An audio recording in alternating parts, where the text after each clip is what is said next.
तो निश्चित रूप से जब आपने धरती में बीज बोया है तो वो अंकुरित होगा ही। दो बातें विशेष रूप से आपको समझनी चाहिए। कथा क्यों? जब कथाएं होती हैं तो बड़ा उत्साह होता है क्षेत्र में कि हमारे क्षेत्र में बड़े विद्वान कथावाचक आ रहे हैं, वृंदावन से पधारे हैं, उनके माध्यम से समाज में जागरण होगा। कथावाचक क्या करने आते हैं पता है आपको?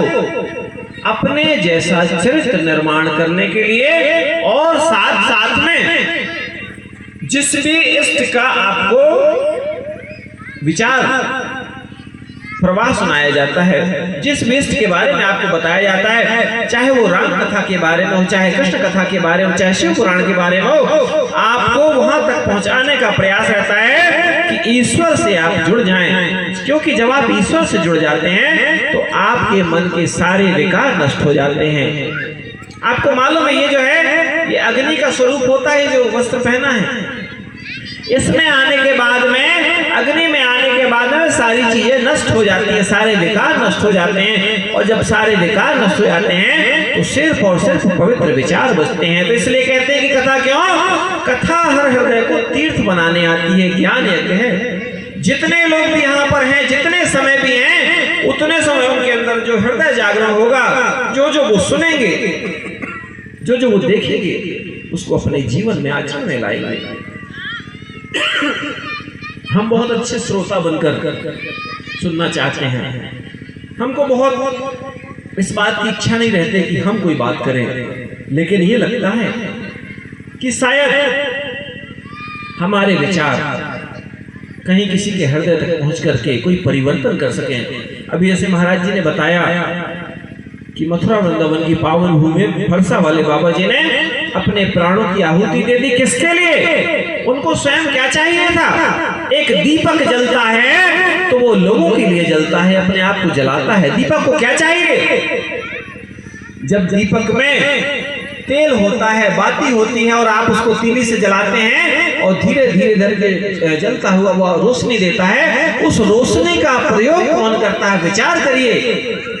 संत आपके समाज में जाते हैं, आपको परिवर्तित करते हैं, आपका हृदय जागरण करते हैं। किसके लिए? उनको क्या चाहिए? उनको चाहिए कि आपका निर्माण हो जाए। एक वृक्ष अपने जीवन भर आपको लकड़ी भी देता है, पत्ती भी देता है, फल भी देता है, फूल भी देता है, छाया भी देता है, और आखिर में आप क्या करते हैं? उसको अग्नि में जला करके आप दोनों हाथ तापते हैं। ये वृक्ष का जीवन है, और वृक्ष का जीवन ही संतों का जीवन होता है। लेकिन एक बात और बहुत अच्छी है, आप यहाँ माता रानी के स्थान पर बैठे हैं। अभी महाराज जी ने आपको बताया पूतना माता के बारे में। पूतना कौन? पूतना वो जिसके अंदर संतान का दर्द नहीं है, जो संतानों को संस्कार नहीं दे सकती, वो है पूतना। अपने आप से सवाल करिए, आपके अंदर कौन सी माँ बैठी? आपने अपनी संतानों को संस्कार दिए हैं? आज भगवान राम की माँ पूजनीय क्यों है? आज भगवान कृष्ण की माँ पूजनीय क्यों है? आज भगवान राम की, भगवान कृष्ण की माँ ही पूजनीय इसलिए है क्योंकि उन्होंने अपने बच्चों को अच्छे संस्कार दिए हैं। ये माता रानी का स्थान है। अभी हमने आकर के देखा, यहाँ बड़ा दिव्य स्थान है, इतनी ऊंचाई पर इतना बढ़िया पवित्र कार्य हो रहा है। एक माँ अच्छी संतानों के संस्कारों के निर्माण में जब करती है तो वही माँ मदालसा हो जाती है, वही माँ कौशल्या हो जाती है। और आप जानते हैं कि वो माँ कभी केकई नहीं हो पाती है। क्यों? क्योंकि थोड़ी सी गलती हो गई, थोड़ी सी चूक हो गई, उसके दूरगामी परिणाम बहुत अच्छे हो सकते हैं, बहुत अच्छे होते हैं, लेकिन निश्चित रूप से हम जानते हैं, आप लोग भी जानते हैं, आप लोगों को सारी कथाएं याद हैं। हम जो कुछ भी बता रहे हैं वो आप लोगों के मुख से ही सुना हुआ है। हम ऐसी कोई बात नहीं बता रहे हैं कि जो कहीं हवा से उड़ करके आई है। आप लोग कथाओं को जीने वाले लोग हैं। ये धरती माता, ये गंगा मैया, ये कौन है?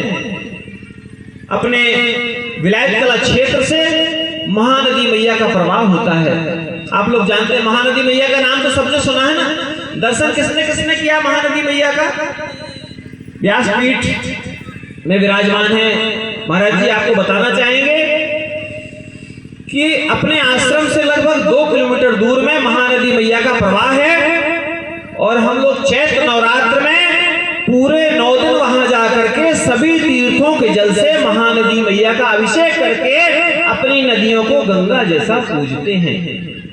हमारी हर नदियां गंगा हैं, हमारी हर मां कौशल्या है।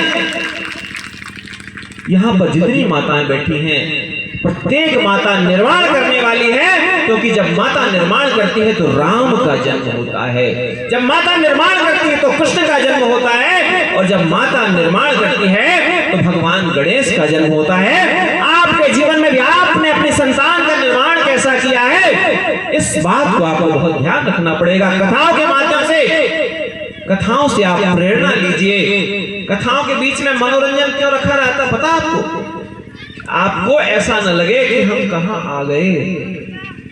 कथाओं में वास्तव में मनोरंजन सिर्फ इसीलिए डाला जाता है कि आप लोगों की आदत नहीं है लगातार एक साथ 3-3 घंटे अच्छी बातों को सुन करके अपने जीवन में उतारने। कई माताओं को क्या होता है, थक के आती हैं, कई देवता हमारे थक कर आते हैं, उनको निद्रा भी लग जाती है। अभी देखिए मनसुखा जैसे पात्र जो है हमारे, उन्होंने आपको जीवंत झांकी दिखाई और उन्होंने बताया कि ये जो माखन है, जो मिश्री है, जो आनंद है, कृष्ण है, जो कन्हैया है, ये जो प्रेम है, आज जगह जगह राम कथा हो रही है, भागवत कथा हो रही है। क्यों हो रही है? क्योंकि भगवान राम ने, भगवान कृष्ण ने प्रेम परोसा अपने जीवन में। आपने भी अगर अपने जीवन में प्रेम परोसा है तो कई गुना उसका ब्याज मिलता है। और कुछ मिले चाहे ना मिले, आप अपने जीवन में निरंतर करते चले जाइए। क्योंकि हम एक बात निवेदन हमेशा करते हैं, महाराज जी भी जगह जगह कथा करने जाते हैं, हम लोग तो सीमित दायरे के लोग हैं, लेकिन महाराज जी से भी निवेदन करते हैं कि जब भी आप कथाओं में जाते हैं जहां भी, तो माताओं से निवेदन करिए कि आप निर्माण करने वाली हैं। अगर मां सच्चा निर्माण नहीं कर पाएगी उस राष्ट्र की नींव कमजोर हो जाएगी। क्योंकि हम लोग धर्म मार्ग से राष्ट्र निर्माण की दिशा पर कार्य कर रहे हैं। हम जिस आश्रम से आते हैं उसका आश्रम का नाम ही है ज्ञान तीर्थ, और आप जिस कार्य में बैठे हैं वो ज्ञान यज्ञ है। तो ज्ञान यज्ञ और ज्ञान तीर्थ कितना अद्भुत संयोग है ना। यज्ञ का मतलब सिर्फ आहुति डालना नहीं है, यज्ञ का मतलब ये भी होता है कि जब जरूरत पड़े तो स्वयं की आहुति भी अगर डालनी पड़ जाए तो अपने आप को भी हम आहूत कर दें। हमारी माताएं जब भोजन बनाती है तो उनकी उंगली जल जाती है, आपको पता है।